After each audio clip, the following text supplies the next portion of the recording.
Tous les rêves viennent du rêveur.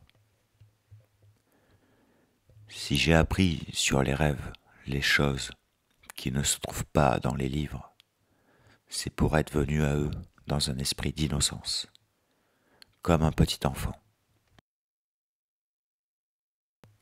Et je n'ai aucun doute que si tu fais de même, tu apprendras, non seulement sur toi-même, mais aussi sur les rêves et sur le rêveur, des choses qui ne sont pas dans ce livre-ci, ni dans aucun autre.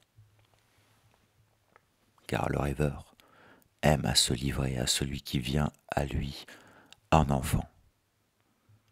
Ce qu'il révèle à l'un, sûrement, n'est pas ce qu'il révèle à un autre. Mais les deux s'accordent et se complètent.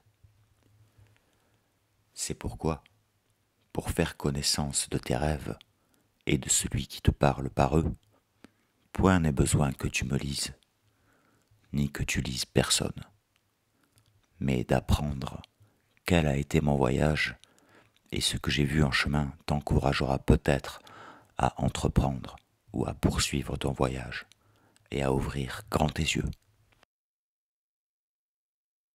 Pendant longtemps, je ne notais que les rêves qui me frappaient le plus, et encore pas tous.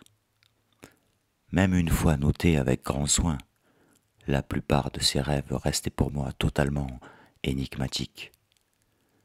Avaient-ils seulement un sens? Je ne me serais pas avancé à me prononcer à ce sujet. Certains, surtout parmi ceux que je notais pas, ressemblaient plus à une histoire de fou qu'à un message porteur d'un sens.